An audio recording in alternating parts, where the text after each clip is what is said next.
"There is no coming to consciousness without pain." This quote reflects Jung's belief that the process of becoming aware of one's own subconscious self often involves facing difficult and painful truths. Confronting and integrating these aspects was to achieve individuation, but to the ancients, this learning by way of experience was gnosis. There are many variations of the initiation process throughout the world, but each of them has a common theme: darkness, taming the turbulence by mastering the fear-oriented self. Thousands of years ago, a young man was once recommended as an aspirant by a high initiate of the secret school, long before his name became common household lingo. He was soon after put on a strict diet and brought to the court of the pharaoh to be taught an immense course on geometry, architecture, astronomy, and mathematics that would indeed be difficult for anyone with a modern degree.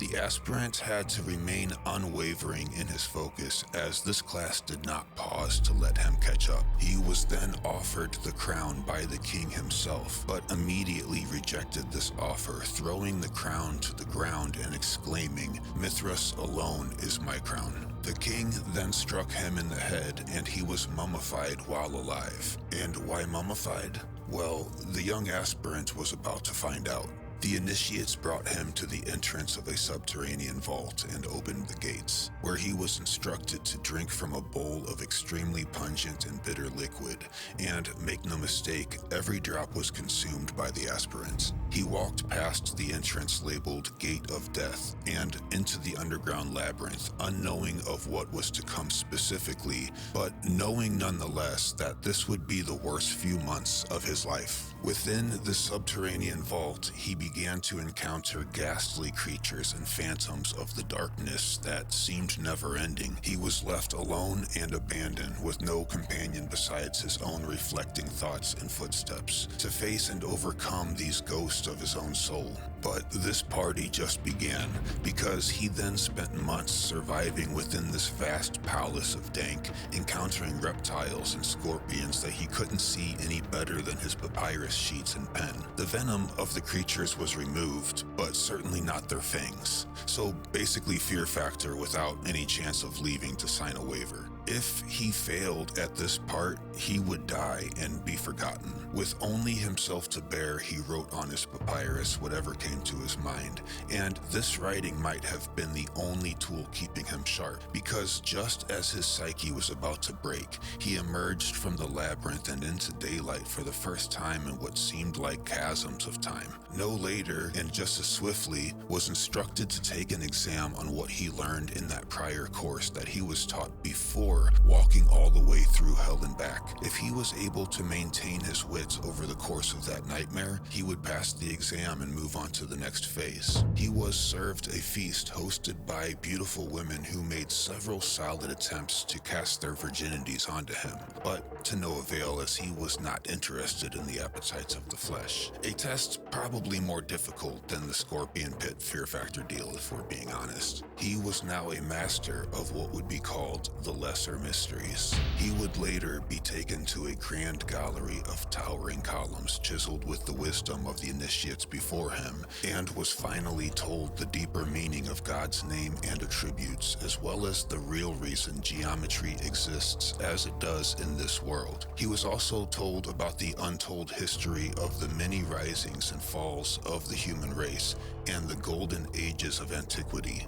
There were, at this point, no secrets kept from him. Ages of collected wisdom were now given freely to the young man, who we will all come to know by first name. If he is able to comprehend the truth bombs dropped on him at this time, he is granted what was called a circumcision of the tongue. A metaphor, of course, being that he was now permitted to speak of this knowledge to the masses however he saw fit. And this freedom of speech came in handy when he went on to write the book of Genesis, because its author, the once aspirant named Moses, was now an initiate of the greater mysteries and cosmic understanding. He was now enabled to shape a great eon of the world to how he saw fit, an eon of time that we live within to this day. Let's look at the word priest kings. We have priest, which is an intermediate between the divine and the people. That's really become derailed in modern times. And we have the word king, which is a ruler that makes laws, a politician, so to speak. So that one was not only derailed, but a complete train wreck, to put it gently. In the days of early dynastic Egypt, of Amun, of Thebes, there was no difference between the two. The natural law of God was also the law on earth. This is a pretty good deal if you can do it right, without using divine word to push your own agenda. The priest kings were not thought to be gods like we were told in school. That was meant to make these extremely advanced people look like savages, and it worked really good for a long time. They were, however, considered to be the embodiment of the natural law of God on earth, as they were found to be qualified for that rep position. Qualified because they themselves followed the law to a T and led by example. Again, we have really come derailed. The pharaohs performed religious rituals to keep the kundalini popping and the veil between heaven and earth thin. And when you see the layout, construction, and purpose in Old Egypt, it is harder and harder to claim that these rituals didn't work.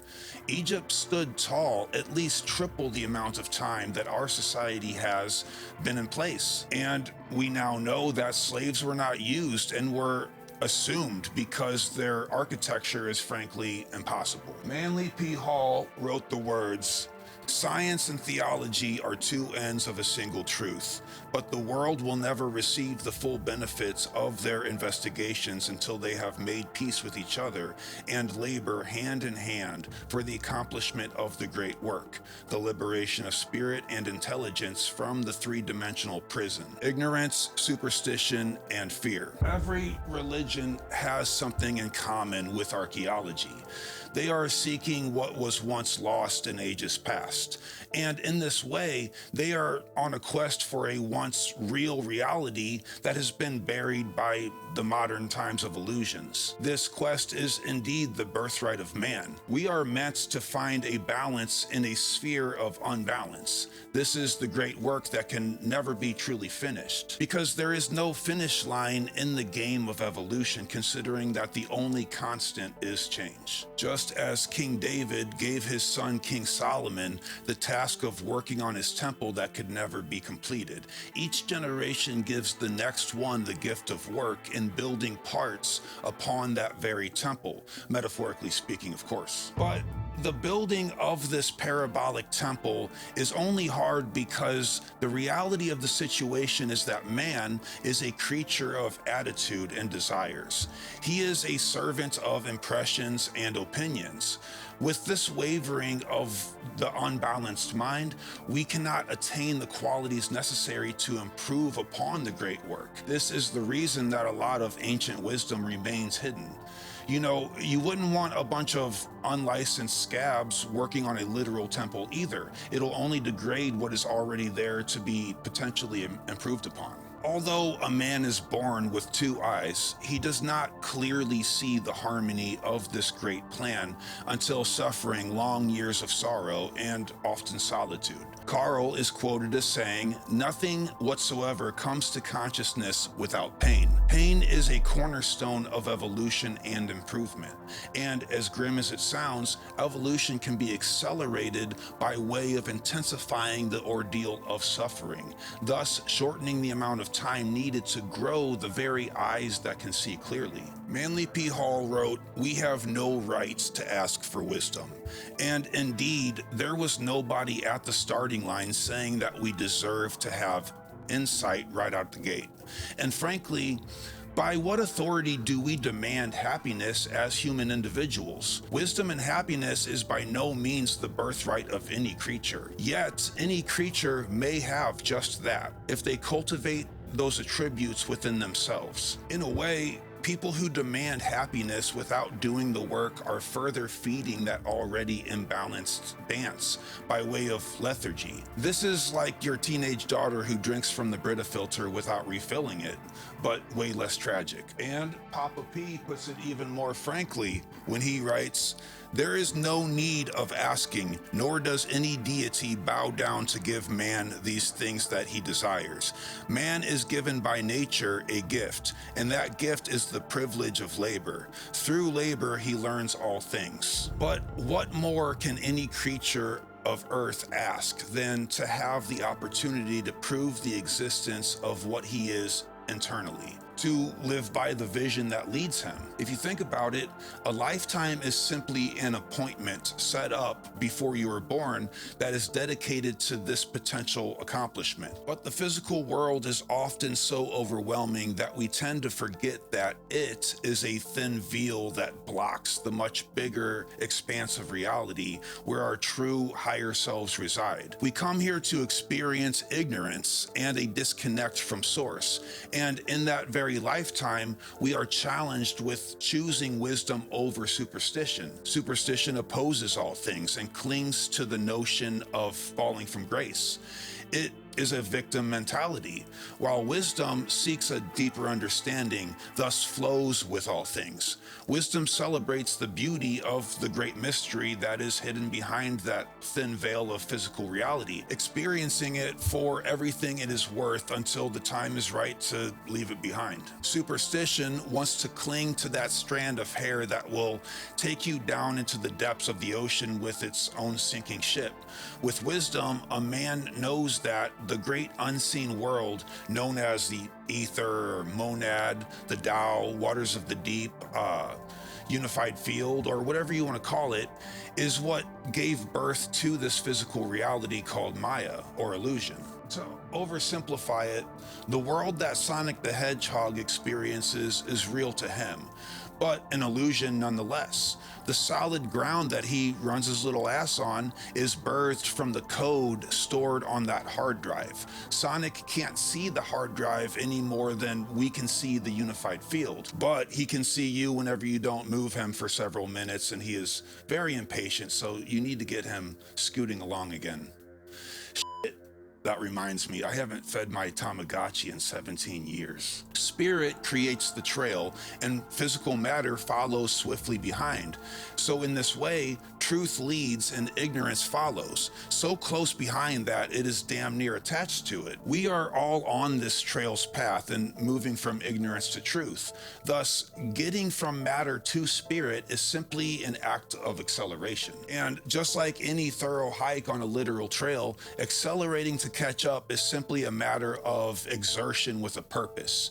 You can stand there in ignorance and wonder how you're going to catch up, or you can just start walking. There are ditches in the path, tree branches smacking you in the face, and poisonous leaves, all kinds of other obstacles. But through that toil and your acceleration, you will eventually find yourself parallel to that which is actually cutting the trail.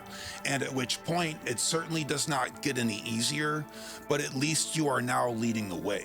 Old Fred Nietzsche said that he who has a why to live for can bear almost any how. Having a purpose not only makes life worth living, but also makes suffering much easier. Purpose can keep a person from cracking under the pressures of anxiety and heartache. And you don't have to travel very far to find that purpose. This is where people tend to get confused, I think, thinking that they need a big, grandiose end goal for a sense of purpose. This is nonsense, and it'll have you running in tight circles. In the case of anxiety and heartache, for example, the purpose that you now have is simply to feel all that shit for everything that it's teaching you. And that's it. Stop looking further and let that classroom take you into the next one by way of graduation. Just like lifting weights strengthens the arms, anxiety and heartache strengthen the psyche. Simply knowing that gives you a short sense of purpose to keep you from breaking down. We get to know and better acquaint ourselves with the negative to better attract the positive. Like a magnet, those opposites attract when unified. Who's gonna carry the boats? What was that supposed to be? That's a David Goggins joke, I know it. I need to make my notes less fake.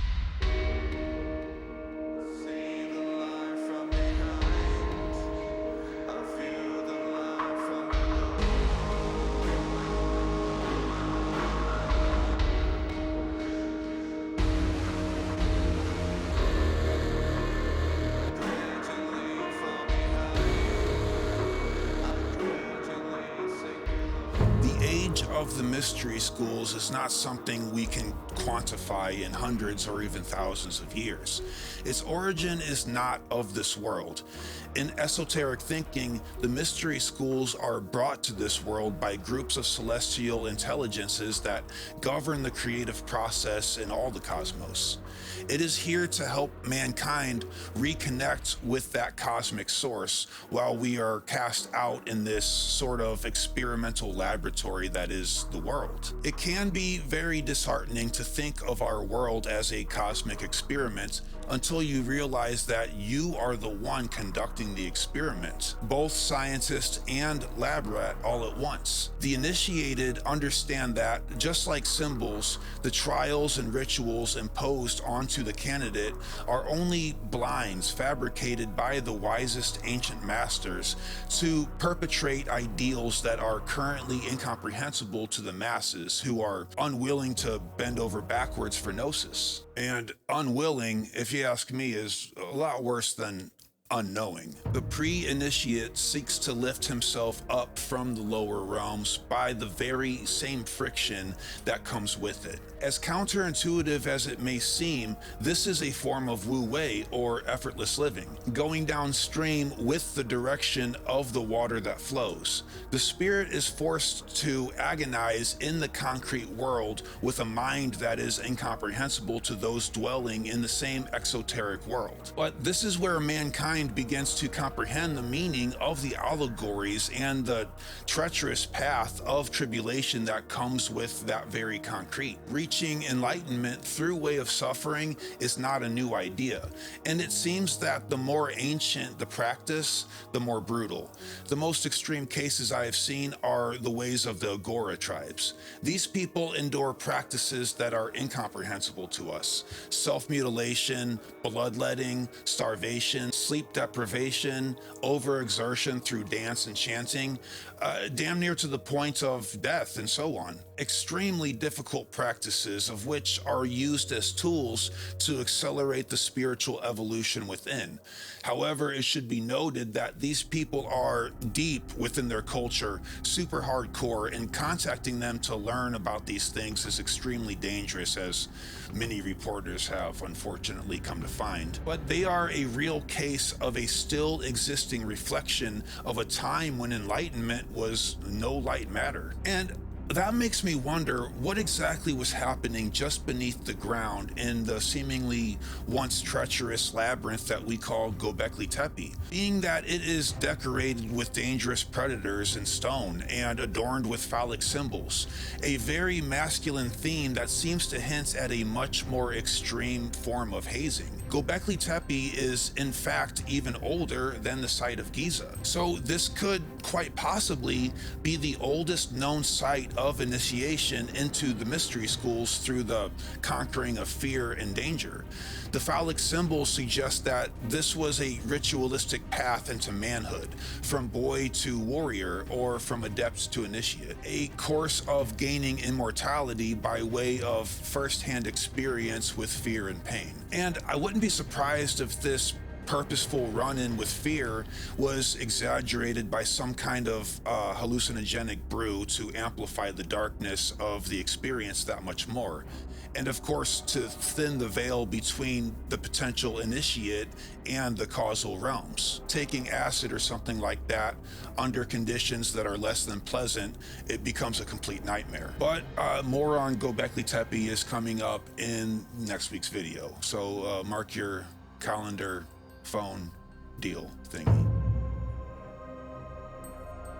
Within the Masonic rites, a Mason is not appointed, but instead evolved. The position he holds in the lodge means very little in comparison to his position in the greater spiritual hierarchy that is his character.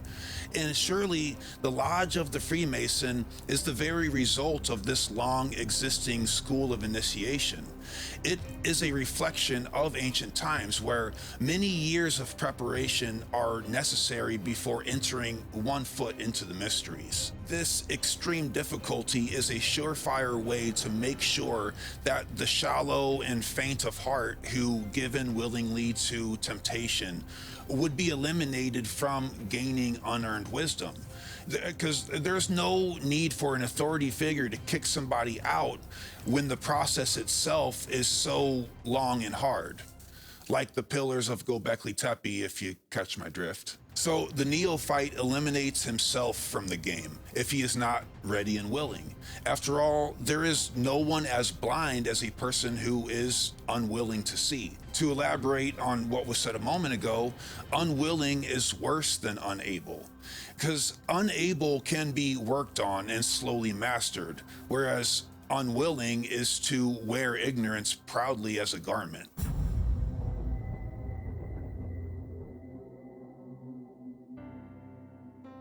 As the neophyte approaches the position of priest king, he will see things that he has never seen before. Not because they weren't there in the first place, but because he was once blind to them. This ain't much different than when you buy a new car and now you see that same car more frequently on the road. You just put that foot in the door and now your attention is better tuned to notice that kind of car. And so the difficult process of initiation is in this way similar to Plato's cave allegory. When they walk out of the cave, they can see for the first time the very things that were casting the shadows on the wall that they thought were reality. But now that their eyes are opened outside of the cave, the sun is now blinding them with light that hurts their fresh eyes. Many people cave in to temptation of going back into the shadows where it is thought to be safe. But the student of the mysteries will endure the pain of the blinding sunlight, knowing that he can adapt and adjust to it. He trusts that process within himself. Freedom cannot be attained by a person who does not know that they're a prisoner. Again, here we are acquainting ourselves with the bad to better attract the good. And the good will frighten us before it pleases us. The axiom, the truth will set you free, but first it'll piss you off, comes to mind. An allegory parallel to the Masons, we are all building something. Enduring the pain that comes with the light gives us the wisdom to build the walls of the temple, walls that expand higher and further outwardly with the consciousness that is growing and building it. However, the profane, living in ignorance, are building the walls of their own prison around themselves, brick by brick, into smaller and smaller cubicles. And yes, a triple pun is intended by using the word cubicle. When building in the dark, we have to keep everything close to be able to see it. And so the world gets smaller and smaller the more you build while in that frame of mind. I think that there is a reason that office cubicles are designed that way. It limits your perception down to what is right in front of you. So what do the people do? They put up pictures of their family and a calendar with a picture of a mountain during sunset to kind of simulate the image of the life that they're missing out on from outside of that box. This is where the necktie comes in handy to be used the moment that you realize this soul trap. Does everybody get it? Who's gonna get it? Yeah. Okay, moving on. All human vehicles are born with superpowers by the very hermetic law of cause and effect. We can grab the reins of outcome and control our own destiny by using our emotions as fuel. We learned from Bentov that emotions are unique to this physical realm, a blessing and a curse indeed, depending on how we aim those emotions. Manly P. Hall sums it up this way: how can emotion manifest save through form? How can mind manifest until the intricately evolved brain cells of matter have raised their organic quality to form the groundwork upon which other things may be based? All students of human nature realize that every expression of man depends upon organic quality, that in every living thing this differs, and the fineness of this matter is the certain indication of growth, mental, physical, or spiritual. True to the doctrines of his craft, the entered apprentice must beautify his temple. He must build within himself by his actions, by the power of his hand, and the tools of his craft, certain qualities which make possible his initiation into the higher degrees of the spiritual lodge. We know that the cube block is symbolic of the tomb. It is also well known that the entered apprentice is incapable of rolling away the stone, of transmuting it into a greater or higher thing. But it is his privilege to purify and glorify that stone and begin the great work of preparing it for the temple of his king. And I love the way that is a metaphor for you can't roll the stone. It's a block, it's a cube, it's a square, but you can decorate it, so to speak, like the dung beetle, you know? You can polish a turd. Few realize that since the universe is made up of individuals in various stages of development, responsibility is consequently individual, and everything which man wishes to gain, he must himself build and maintain. If he is to use his finer bodies for the purpose for which they were intended, he must treat them well, that they may be good and faithful servants in the great work that he is preparing for. And it is no secret that the mind and the body are deeply connected and affect each other constantly. If you want to improve the mind, improve the body, and vice versa. After all, the atomic body is a temporary vehicle for the spirit, and just like any vehicle, like a car, it has to be maintained according to its own specific nature. In the book Lost Keys of Freemasonry, Papa P breaks down 5 particular steps that he considers to be foundation requirements of anyone who might feel urged to correlate himself with the great work of the mystics. 1. The entered apprentice should have studied sufficiently the subject of anatomy to have at least a general idea of the physical body. The human body is the highest manifestation of form which he is capable of analyzing. 2. The entered apprentice must realize that his body is the living temple of the living God and treat it accordingly. For when he abuses or mistreats it, he breaks the sacred obligations which he must assume before he can ever hope to understand the true mysteries of the craft. The breaking of his pact within the higher life evolving within himself unfailingly invokes the retributive agencies of nature. 3. He must study the problem of maintenance through food, clothing, breathing, and other necessities. Those who eat immoderately, dress improperly, and use only about 1/3 of their lung capacity can never have the physical efficiency necessary for the fullest expression of the higher life. So basically no fun allowed there. 4. Human relationships must be idealized at this time, and he must seek to unfold all unselfish qualities which are necessary for the harmonious working of the Mason and his fellow men on the physical plane of nature. 5. He must seek to round off all inequalities. He can best do this by balancing his mental and physical organisms through the application and study of the 7 liberal arts and sciences, and for those 7 steps, see our last video called Stairway to Certitude. And we can probably shorten that up just by saying to do yoga and don't forget to breathe. Breathing, turns out, you gotta do pretty much all of the time. What a pain in the ass. And by utilizing more than 1/3 of your lung capacity, I don't think Manly P. Hall is referring to your bong rips. So put it down, Sean. Hall insists that life manifests through human emotion just as much as through physical action. These emotional powers need to be kept in check, like the horses pulling the chariot mentioned in the allegory of the Bhagavad Gita. In the tangible realm, every action has an equal and opposite reaction.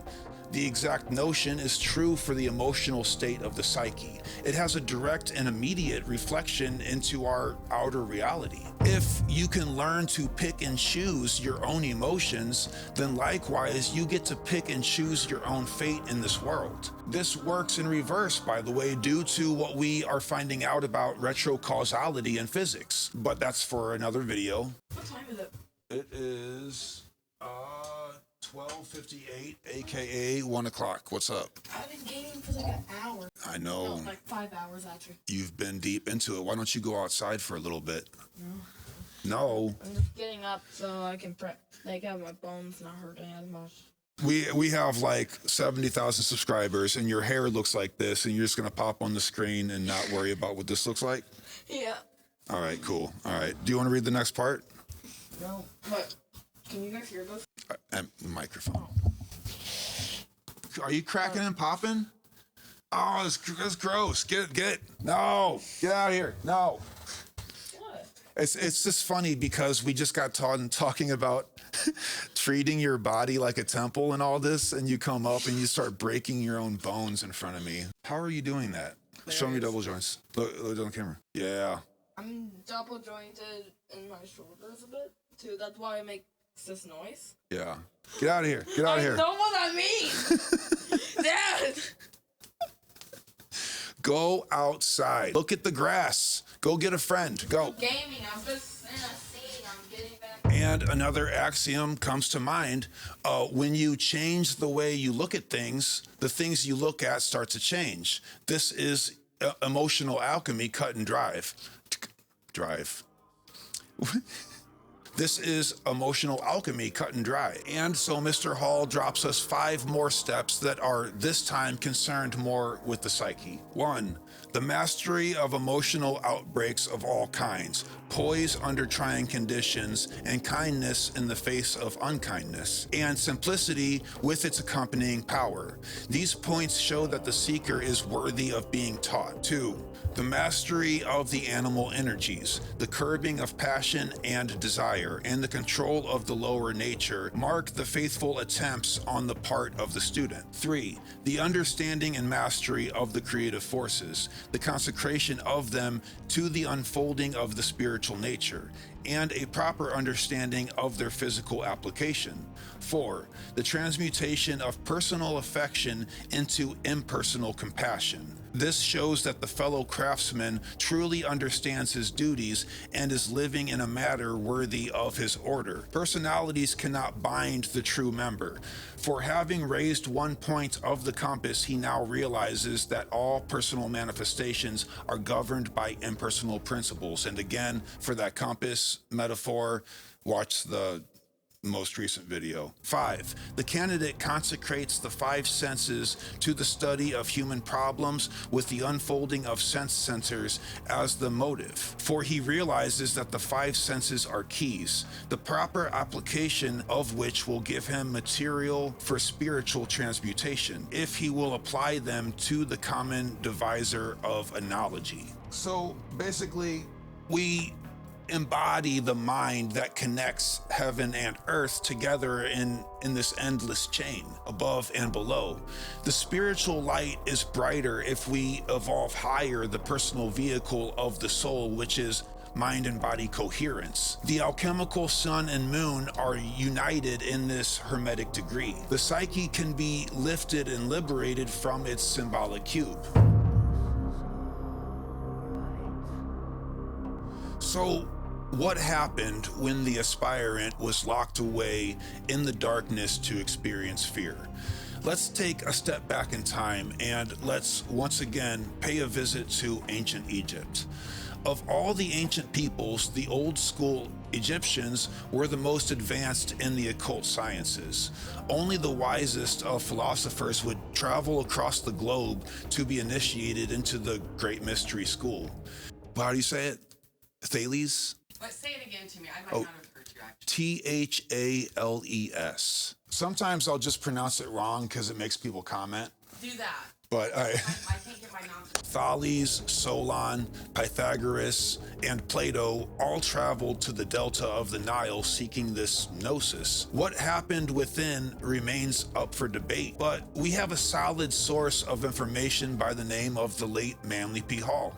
Through those passageways lies the path that leads to the eye of judgment and the feet of Amun-Ra. Go, and if thy heart be pure as the garment that you wear, and if thy motive be unselfish, thy feet shall not stumble, and thy being shall be filled with light. But remember that Typhon and his host of death lurk in every shadow, and that death is the result of failure.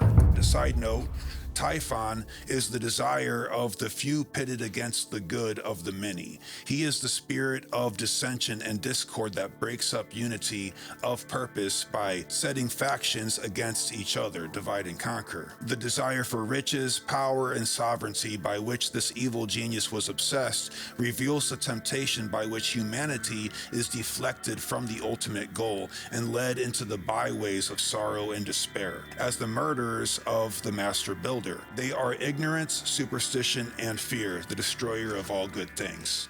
So moving on with the story here. The shadows of the great unknown closed over him who had dedicated his life to the search of the eternal. The priest watched him until he was lost to sight among the massive pillars beyond the silent span that divided the living from the dead. Through years of purification, he had prepared himself for the great ordeal. With a purified body and balanced mind, he went his way in and out among the pillars that loomed about him. He seemed a ghostly form amid a grove of ancient trees. He passed steadily on his way with but one thought in mind: let there be light. Ghastly music grew louder and louder, terminating at last in a mighty roar.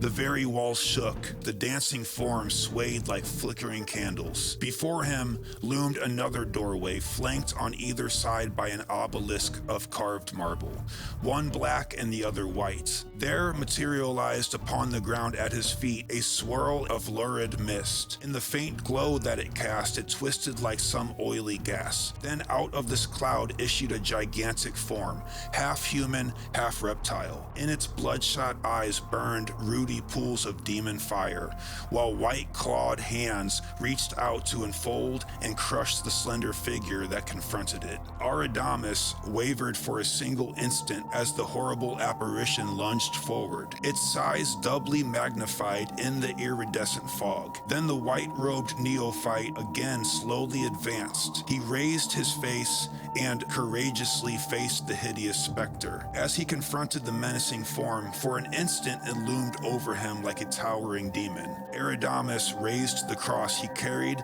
and held it up before the monster. The crux anasta gleamed with a wondrous golden light, which, striking the oily, scaly monster, seemed to dissolve its every particle into golden sparks. Bearing his cross, Aradamus entered the room and gazed upward at the lofty dome. There, floating in space far above his head, he saw a great closed eye, surrounded by fleecy clouds and rainbow colors. Long Aradamus gazed upon the wondering sight, for he knew it was the eye of Horus, the all-seeing eye of the gods. As he stood, he prayed that the will of the gods might be made known to him, and that in some way he might be found worthy to open that closed eye in the temple of the living God. The eyelid flickered.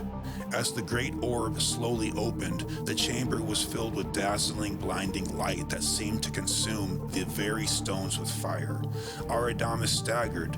It seemed as if every atom of his being was scorched by the effulgence of that glow. He closed his eyes and now feared to open them, for in that terrific blaze of splendor, it seemed that only blindness would follow. But then a strange feeling of peace and calm descended upon him, and he dared to open his eyes to find that the glare was gone. The entire chamber was bathed in a soft, wondrous glow from the almighty eye in the ceiling. As his eyes became accustomed to the glow, he saw that he was no longer alone.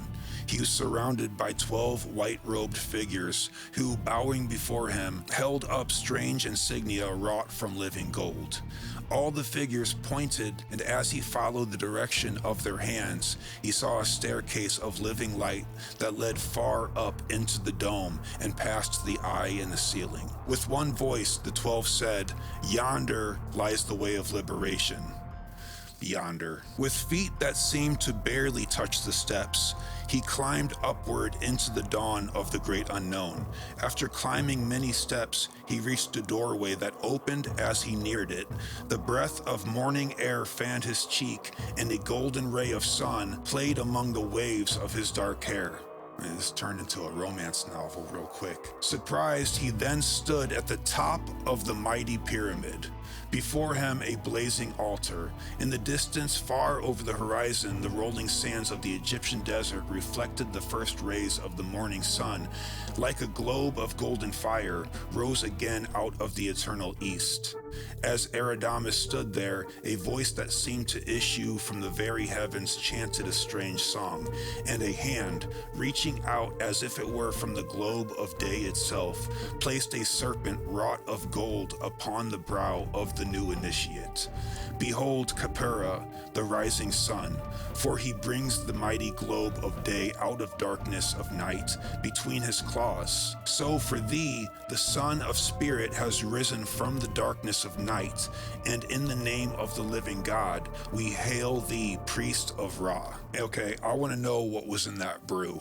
So, ancient hierophants, who it is said that death had forgotten, royal priests who were born from one age to another age without dying. It was said that Melchizedek was his own father and mother, and that Jesus was of the same order. These immortals were parallel to the symbol of the phoenix of the lesser understood Masonic emblem. The axiom, "He has come forth by day," parallels the life of Enoch, once he was liberated from his darkest portions and left the world without tasting the bitterness of death. The legendary and wise Plato suggested that the body is a sepulchre of the soul, and the soul within awaits liberation one way or another, and well, one of two ways. The ignorant are liberated through necessity, but the wise through choice. When you are faced with two paths, choose the path that is hard. Choose the path that is dark. Choose the path with the brambles in your way. Because if you aren't busy clearing obstacles in your path, then you must be following someone else's. Giving into it is feeding into it, buried into my own head in here, finding rest in it, seeing circles and squares, and looking into it like it is. Walk up to the end, dive into the abyss, fly away as if there's no bottom or top. Lean into it and embrace the ladder between the pillars that don't stand alone or end. Dust in our eyes until the fall. Catch wind of the light of insight, unbind you. The will pines, we go blind. Did you forget that death comes to save you? One open eye can see at night. Open the space above guts and skin blue. Out of the line until I die. So give in polite to the test that finds you. Give in polite to the test that finds you. Give in polite to the test that finds you. To you I fall together, all to meet again. Your wasted life was on time, no life wasted. You're on time.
walk up to the end and dive into the abyss.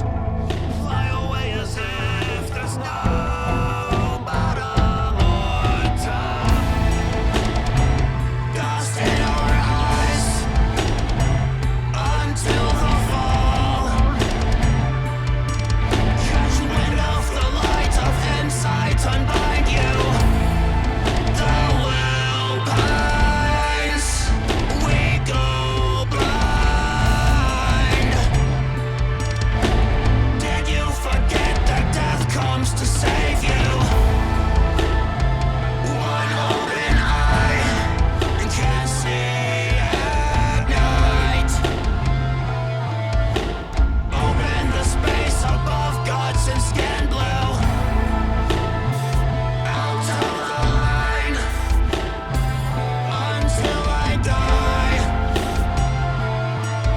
So give in polite to the test that finds you. Give in polite to the test that finds you. Give in polite to the test that finds you. To you.